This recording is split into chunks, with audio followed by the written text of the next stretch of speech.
Hi guys, so today we're going to be looking at a brand new Mega Drive game, and that is Xeno Crisis, and that is from the UK based studio Bitmap Bureau. Now this is just being released now, brand new game, really exciting, been really pumped for this one because it just looks awesome from the trailers and from what I've heard of the soundtrack and everything. Now I will be playing it a little bit on my B&O just kind of for the review, but I'm recording through an OSSC to an LCD, but all the footage in the video is from a Model 1 Mega Drive, so it's all played and recorded on original hardware. Now they have absolutely nailed the presentation, so the box looks absolutely fantastic. So inside we've got a little art card there, like a postcard. And I won't go too into the manual, but you've got a really gorgeous colour manual. The images in the manual are really good, one of the best kind of indie Mega Drive manuals I've seen. And then you've got your cart there. I don't know how well that's focusing, but yeah, they've nailed the presentation, so hopefully they've nailed the game as well as they have with the presentation. So let's have a look at my first impressions of Xeno Crisis for the Mega Drive. Xeno Crisis, or Xeno Crisis if you're in North America, is a twin-stick shooter which is heading to various platforms. Some of these are modern, but it's also coming to the Neo Geo AES and MVS, the Sega Dreamcast, and of course the Mega Drive. It's nice to see a game I backed actually come out, but even better to see one that's good. With the exception of Tanglewood, the recent Mega Drive games I've backed have either been utter rubbish or have never appeared at all. Yes, spoiler alert, Xeno Crisis is awesome. First, I'd better explain the Mega Drive controls. This will play very differently on the Dreamcast with an actual twin stick controller, but on the Mega Drive you obviously use a controller or arcade stick. There are two control schemes, either 6-button or 3-button. In both layouts you use the D-pad to move your character. In the 6-button mode you use the leftmost 4 buttons to control the direction of your shot. This acts like a second D-pad, emulating twin sticks. To shoot diagonally, you simply press 2 together. You use Z and C on the right as grenades and roll, and you can flip these round if desired. This layout took me a good few tries to get used to, but once you get to grips with it, it works really well. The 3-button layout simply uses B to shoot, but will only shoot in the direction in which you're facing when you press it. Pressing it down will then allow you to strafe, i.e. maintain the shot in that direction regardless of the direction you then move. A and C are your grenades and roll, and can again be set either way round. I always use a 6-button pad, so I've been mostly using the first layout, but have been experimenting with the 3-button mode too. Each has its advantages. The 3-button layout is much simpler and requires less consideration, but the 6-button layout allows you to change the direction in which you're shooting much quicker. I recommend experimenting with both to see what works for you. The controller mode can be set in the game's menu. Along with the difficulty setting, you have two options here, easy or hard. As you've probably already deduced for yourself, the packaging isn't the only polished aspect of Xeno Crisis' presentation. The graphics look great. The enemies, bullets and explosions are nice and colourful, and the cutscenes are well drawn. There are two playable characters, John and Sarah, and you can also play 2-player co-op, which I haven't had the chance to try yet. Sarah is more agile than John, but John can carry more ammo. Again, this will come down to personal preference, but I favour Sarah's agility personally. So, the game itself. Xeno Crisis consists of 7 stages, each containing a random combination of rooms. This is a nice touch, as it means that every playthrough is slightly different, and I've really appreciated that variety while playing through this. It'll add longevity in the long run, but also makes it more enjoyable in the short term. Each room fills up with a number of alien enemies, which enter via the doors or via huge holes in the floor. Once you've destroyed all the aliens in a room, you can progress. Sometimes the room will have a clear route to take, and sometimes you're given options. The exit you choose doesn't really matter, as you can go back and clear all the available rooms before heading to the stage's exit or boss fight. There are various enemy types, some of which simply charge at you, and some that shoot projectiles, burrow underground, or even explode. As you progress, enemies get tougher, so they'll take a greater number of hits to kill. Later on, fallen enemies also leave puddles of goo when killed, which adds another hazard to avoid while running around the screen. Bear in mind that I've only managed to get to stage 4 so far, so I can't comment beyond that, and that's on easy. The hard mode seems to up the ante in various ways, the most obvious being harder enemies in greater numbers, and the bosses have more complex attack patterns. I think that ammunition and health are less plentiful in hard mode too, although I may just be imagining that. Ah yes, that takes me on to the collectible items. You have a set amount of ammo and grenades that you can carry, and these can be picked up for a top up. On easy mode, ammo will appear whenever you're running low, but the game may not be so generous on hard. Medikits, both small and large, also appear, and these restore some of your health. Your health is represented as hit points and can be upgraded in the shop, which I'll mention shortly. Fallen enemies sometimes drop dog tags, and these act as the in-game currency. After each level, you're taken to a shop where you can trade in your collected dog tags for upgrades. These upgrades are health, speed, weapon power, ammo capacity, grenade capacity, and grenade power. You can also purchase a gas mask to protect you from dangerous gases, and you can even buy extra continues, although these aren't cheap. Upgrading makes a huge difference, so you'll need to choose wisely. You don't have lives, you die once your health depletes, but you do have 3 continues. The only other collectibles are the weapons. Your standard weapon is an assault rifle which shoots a rapid stream of bullets, but you can also pick up various more powerful weapons, including a shotgun, rocket launcher, homing shot, laser, and flamethrower. Some weapons add a bit of flair to the gameplay, for example allowing you to rebound shots off of walls or even shoot through them.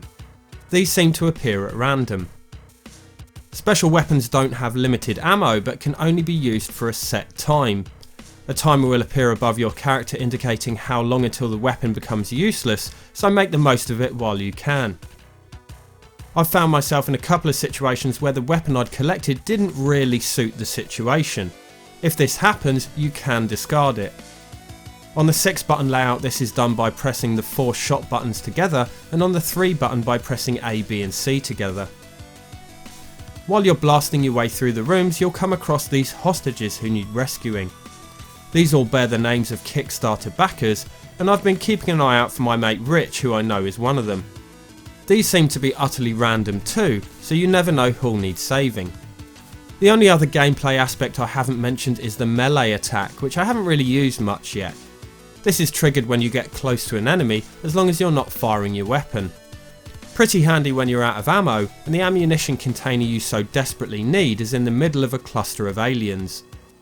I did mention the dodge and grenade buttons, but let's talk more on those. The grenades can either be dropped or thrown in a specific direction. These are a good get out of jail free card if you get swarmed. The dodge roll is something I really need to master, as that's clearly a big part of succeeding at Xeno Crisis. Using this can help you quickly avoid enemies and incoming projectiles, so I need to get to grips with rolling if I want to beat the game. It's easy to assume Xeno Crisis is one of those games that came to the Mega Drive as an afterthought. We've seen it all before. A developer wants their game to stand out amid a sea of indie games for modern platforms, but Xeno Crisis had a heavy emphasis on the Mega Drive version from the get-go. I spoke with Mike Tucker, Bitmap Bureau's design director, and asked him why the Mega Drive. The Mega Drive was the first console I owned from the age of 13, and it's probably the machine that has had the biggest impact on me. I love the design, and also its distinct audio and visuals, which give it a very different character to its 16-bit rival, the Super Famicom. Matt is also a fan of the console and was keen to challenge himself not only to create a game for it, but also handle the physical production too, which has been an immense task for such a small team. There are also better development tools for the Mega Drive, which makes it a more attractive proposition than developing for the Super Famicom right now. I'd also say that the kind of games I like to make are probably better suited to a Sega machine than a Nintendo, so it just had to be the Mega Drive really. So there you go, Xeno Crisis was developed with a history and love for the Mega Drive at heart, and I'd have to agree that it suits the Mega Drive perfectly. I also took the opportunity to ask Mike another question. What were some of the influences and inspirations behind Xeno Crisis' style and gameplay? I'm sure that anyone who's seen it in action will immediately notice that the flow and setup is very reminiscent of Smash TV, but the gameplay itself is quite different. The player controls much more like the heroes in Shock Troopers, being able to strafe whilst shooting, roll to avoid attacks, throw grenades, and also perform a melee attack. On top of that, you can also rotate your shot direction, which is something that Skeleton Crew uses, as well as Forgotten Worlds. Games such as the Chaos Engine, Robotron, Alien Syndrome, Alien Breed, Mercs and Zombies Ate My Neighbours are obvious influences, but Tourplan's Outzone helped define the look and feel too. Generally though, we just let Henk Nieborg, the game's artist, go to town with the visuals, as he's one of the finest pixel artists around, and having worked on Flink on the Mega Drive back in the early 90s, he was already very familiar with the Mega Drive's colour palette and resolution, and how to squeeze the most out of the machine. We did use some shots from films as reference material though, such as Aliens unsurprisingly, Moon and 2001. Very interesting indeed. One thing I haven't touched on is the superb soundtrack for Xeno Crisis, which Bitmap Bureau were kind enough to send me on CD along with my copy of the game, so I'll shut up for a minute and let you experience it in all its glory.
The soundtrack was composed by Savaged Regime, who has a YouTube channel that I've been following for quite some time, and I'll leave a link to it in the description.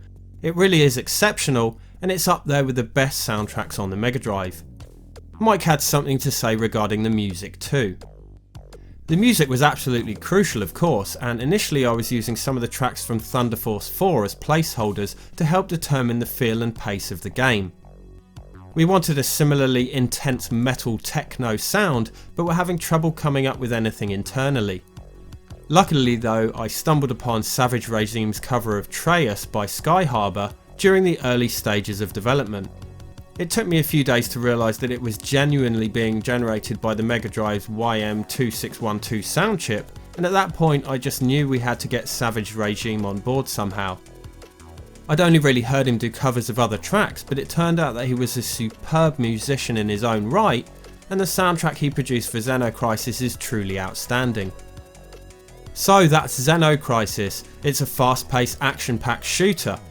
If you're anything like me, this game will keep you coming back again and again for more. Everything has come together perfectly, the gameplay, visuals and music all just work together as a whole, and I can't recommend this enough. There is of course a link to Bitmap Bureau's website in the description where you can order a copy of the game for your desired console. The Mega Drive version is due to drop imminently, with the others like Dreamcast and Neo Geo to follow. Thanks to the guys at Bitmap Bureau for all their hard work, and I'll see you all later. I'm off to blast some more aliens.